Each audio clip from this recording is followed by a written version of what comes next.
วัสดีครับทุกคนวันนี้เราจะมาเจาะลึกเรื่องการปรับลุคบ้านให้ดูดีกันครับขออนุญาตสวมหมวกนักออกแบบภูมิทัศน์และนักเกษตรสักวันหนึ่งนะครับเพื่อพาทุกคนไปไขความลับว่าทำไมบ้านบางหลังเนี่ยมองจากข้างนอกแล้วมันดูมีระดับดูมีราคาขึ้นมาได้ทันตาเห็นทั้งที่บางทีเขาไม่ได้แต่งอะไรที่ตัวบ้านเลยนะแต่ความลับมันซ่อนอยู่ที่พื้นที่สีเขียวรอบๆบ้านต่างหากแหละครับเราจะมาดูกันว่าการเลือกชนิดต้นไม้ให้ถูกและการจัดส่งให้เป๊ะเนี่ยมันเปลี่ยนบ้านธรรมดาให้กลายเป็นพื้นที่ที่ดูแพงได้ยังไงเอาล่ะเริ่มด้วยคำถามนี้ก่อนเลยเคยสังเกตหรือสงสัยกันไหมครับทำไมบางบ้านปลูกต้นไม้แค่ต้น2ต้นแต่โอ้โหดูหรูหรานึกว่ารีสอร์ทระดับ5ดาวในขณะที่บางบ้านนะครับยอมทุ่มทุนซื้อต้นไม้ราคาแพงๆมาลงจนเต็มสวนไปหมดแต่พอมองรุมๆแล้วกลับดูรกดูกระจัดกระจายแล้วก็ไม่ได้ช่วยดึงความสวยของบ้านขึ้นมาเลยเอ๊ะแล้วจุดตัดมันอยู่ตรงไหนกันแน่คือแบบนี้ครับทุกคนความลับมันไม่ได้อยู่ที่ป้างราคาของต้นไม้เลยนะแต่มันอยู่ที่การจัดทรงครับคิดภาพตามนะครับต้นไม้ที่ถูกจัดทรงมาอย่างดีเนี่ยมันทำหน้าที่เหมือนเป็นกรอบรูปให้กับบ้านของเราถ้าเราเลือกชนิดต้นไม้ได้แมชกับบ้านวางตำแหน่งเป๊ะและตัดแต่งทรงให้รับกับสถาปัตยกรรมกรอบรูปชิ้นนี้แหละครับที่จะขับให้บ้านทั้งหลังดูมีรสนิยมขึ้นมาแบบก้าวกระโดดโดยที่เราไม่ต้องไปจ่ายเงินแพงๆเลยครับสำหรับแพลนของเราในวันนี้นะครับเราจะไปเจาะลึกพันไม้4ชนิดที่วงการนักออกแบบสวนชอบใช้กันสุดๆก็จะมีเฟื่องฟ้าต้นแก้วต้นเข็มและกลุ่มพุทธสุภโชคครับจากนั้นเราจะมาจับชนกันแบบหมัดต่อหมัดเลยและปิดท้ายด้วยเคล็ดลับการจัดสวนแบบมือโปรที่คุณเอาไปทำตามได้ทันทีครับเริ่มที่เบอร์1ของเราเลยครับเฟื่องฟ้าตัวแทนของความสดใสทนแดดที่พร้อมจะเปลี่ยนบ้านให้ดูมีชีวิตชีวาทันทีมีเกร็ดความรู้ทางพฤกษศาสตร์สนุกของเฟื่องฟ้ามาฝากครับต้นนี้เขามีบ้านเกิดอยู่ที่อเมริกาใต้นะครับแล้วรู้ไหมครับว่าไอ้สีสันสดเจ็บที่เราเห็นไม่ว่าจะชมพูแดงส้มเนี่ยจริงๆแล้วมันคือใบประดับที่เปลี่ยนสีนะครับไม่ใช่ตัวดอกแท้ๆของมันเฟื่องฟ้าจะดูสวยแพงทรงพลังมากถ้าเราเอาไปจับคู่กับบ้านผนังสีขาวคลีนหรือผนังปูนเปลือยเท่ๆส่วนรูปทรงที่ผมแนะนำเลยนะทำเป็นซุ้มประตูทางเข้าดัดคุมกำแพงหรือจะปลูกเป็นต้นเดี่ยวๆในกระถางใบใหญ่หน้าบ้านแล้วตัดแต่งหัวให้เป็นพุ่มกลมๆก็คือจบเลยสวยมากครับทีนี้เรามาพูดกันตรงๆแบบไม่ขายฝันดีกว่าข้อดีของเฟื่องฟ้ามันชัดเจนอยู่แล้วฮะคือสีสดมากทนแดดเมืองไทยแบบสุดๆเปลี่ยนลุคบ้านได้แรงปะทะสูงมากแต่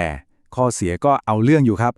สิ่งแรกที่ต้องระวังขั้นสุดคือหนามครับหนามเขายาวและคมมากเพราะงั้นอย่าเอาไปปลูกใกล้ทางเดินแคบๆหรือมุมที่เด็กๆวิ่งเล่นเด็ดขาด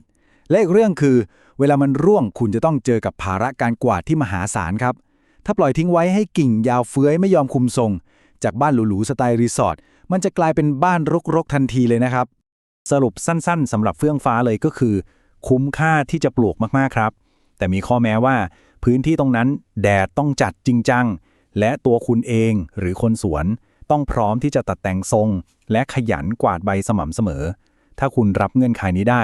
รับรองครับว่าบ้านคุณจะสวยแพงแบบสไตล์เมดิเตอร์เรเนียนอย่างแน่นอนฮะ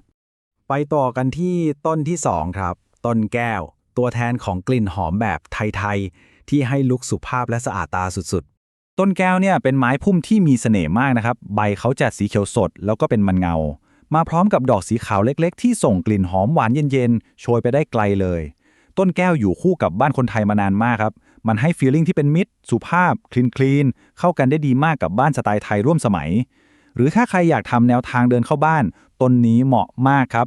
เทคนิคคือให้ตัดแต่งทรงเป็นรูปทรงเรขาคณิตไปเลยเช่นทำเป็นทรงกล่องสี่เหลี่ยมยาวขนานไปกับทางเดินหรือจะตัดเป็นพุ่มกลมๆก็ได้มันจะช่วยเพิ่มความเนียบและดูเป็นระเบียบสุดๆเลยละครับ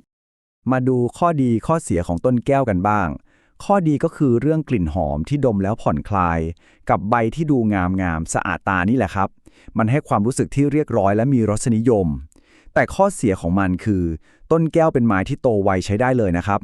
ถ้าเราปล่อยปะละเลยแป๊บเดียวเท่านั้นแหละทรงกล่องเป๊ะๆที่เราเพิ่งตัดไปมันจะแตกยอดชี้ฟูเสียทรงเอาง่ายๆเลยครับแล้วก็ด้วยความที่ดอกเขาสีขาวและเล็กเวลามองจากไกลๆมันอาจจะไม่ได้ดึงดูดสายตาหรือโดดเด่นเท่าพวกไม้สีสดๆอย่างเฟื่องฟ้าครับเพราะฉะนั้นสรุปสำหรับต้นแก้วนะครับผมขอแนะนำอย่างยิ่งเลยสำหรับใครที่อยากให้บ้านมีกลิ่นหอมต้อนรับแขกอยากได้มูดของความมีระเบียบเรียบร้อยและดูมีรสนิยมแบบนุ่มๆน่วมไม่ต้องตะโกนต้นแก้วคือคำตอบที่เพอร์เฟกต์มากครับมาถึงตัวเลือกที่3ของเราครับต้นเข็มโดดเด่นเรื่องพุ่มดอกที่แน่นและการทำรูปทรงที่เป๊ะสมบูรณ์แบบ จะบอกว่าต้นเข็มเนี่ยมันเกิดมาเพื่อการถูกตัดทรงอย่างแท้จริงเลยนะครับทุกคนด้วยความที่พื้นฐานมันเป็นไม้พุ่มเขตร้อนกิ่งก้านมันจะแตกแน่นทึดมากมันเลยกลายเป็นตัวเต็งอันดับหนึ่งเวลาที่เราอยากทำแนวรั้วเตี้ยๆหรือทำขอบแปลงดอกไม้ครับทรงที่จะอัปเกรดให้บ้านดูแพงขึ้นคือการตัดเล็มให้เป็นทรงเหลี่ยมยาวขนานไปกับรั้วหรือจะทำเป็นพุ่มซ้อนกันเป็นขั้นบันไดเลเยอร์สูงไล่ลงมาต่ำแบบนี้ก็จะสร้างเส้นสายน้ำสายตาที่ดูแข็งแรงและเป็นระบบระเบียบให้กับตัวบ้านได้ดีทีเดียวครับแต่ต้นเข็มก็มีความย้อนแย้งในตัวมันเองอยู่นะครับ ลองฟังดู ข้อดีคือมันสีสดทนทานและตัดทรงง่ายมากๆ ก็มากๆแต่ข้อเสียคือถ้าเราเป็นคนเจ้าระเบียบเกินไปตัดเล็มเพื่อให้ทรงมันเป๊ะตลอดเวลาเนี่ยเราจะเผลอไปตัดตาดอกของมันทิ้งไปด้วยครับ ผลก็คือคุณจะได้รั้วทรงสี่เหลี่ยมสีเขียวเป๊ะๆแต่ไม่มีดอกเลยและอีกเรื่องที่สำคัญมากๆคืออย่าหาทำนะครับการเอาต้นเข็มสีแดงเหลืองชมพูมาปลูกสลับสีกันปนเปไปหมดจากที่มันจะดูหรูมันจะดูธรรมดาและลายตาขาดความแพงไปเลยครับสรุปความน่าปลูกของต้นเข็มนะครับมันเป็นไม้ที่เหมาะกับมือใหม่มากๆดูแลง่ายได้สีสันแต่มีกฎเหล็กข้อเดียวเลยคือต้องจัดระเบียบให้มันครับปลูกเลี้ยงให้เป็นแนวตรงเป๊ะๆและที่สำคัญที่สุดคุมโทนครับเลือกใช้แค่สีเดียวทั้งแนวไปเลยเท่านี้แหละครับความหรูหราก็จะบังเกิดแล้วและแล้วก็มาถึงกลุ่มสุดท้ายของเราครับกลุ่มพุทธสุภโชคหรือพุทธซ้อนตัวแทนของความหรูหราสะอาดตาและความสงบเงียบกลุ่มต้นพุทธเนี่ยเขามีคาแรคเตอร์ที่ชัดเจนมากคือใบเขาจะสีเขียวเข้มจัดแล้วก็มันเงาซึ่งมันจะไปตัดกับสีขาวสะอาดของดอกอย่างชัดเจนเลยล่ะครับ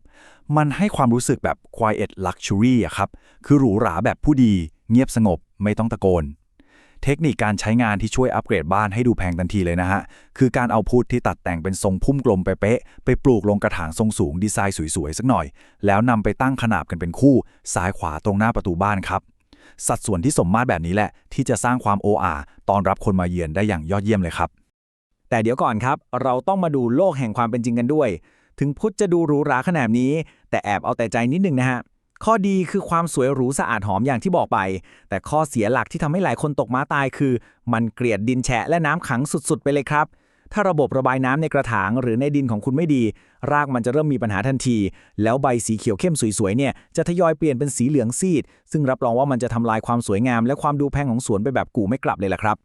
เพราะฉะนั้นคำตัดสินสำหรับต้นพุทธก็คือน่าปลูกมากๆครับ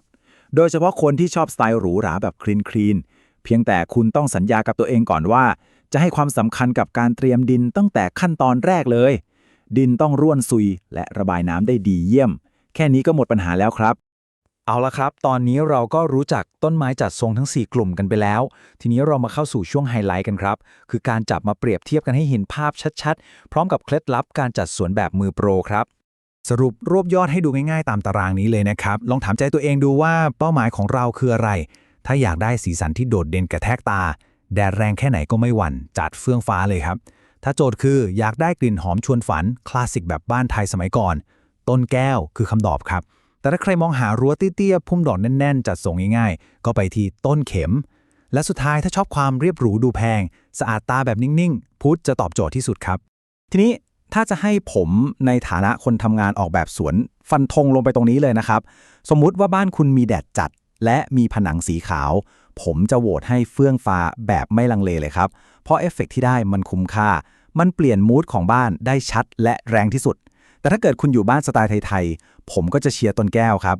ส่วนพุทธเนี่ยผมจะเก็บไว้ใช้กับบ้านที่ต้องการความหรูหราแบบเรียบๆและเข็มจะเป็นตัวเลือกที่เซฟที่สุดสำหรับมือใหม่เพียงแต่ต้องจำกฎข้อนั้นไว้ให้ดีครับจัดให้เป็นระบบและอย่าปลูกสลับสี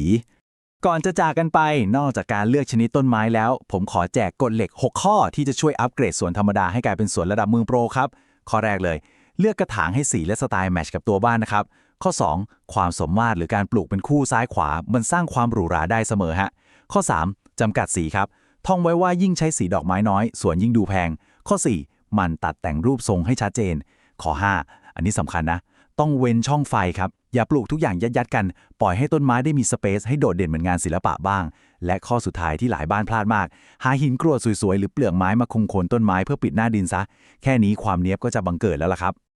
เอาละครับพูดมาถึงตรงนี้แล้วทีนี้มาถึงตาทุกคนบ้างครับลองคิดสนุกๆดูนะสมมุติว่าคุณถูกบังคับให้เลือกต้นไม้จัดทรงที่มีดอกเอาไปวางแต่งหน้าบ้านได้แค่ต้นเดียวเท่านั้น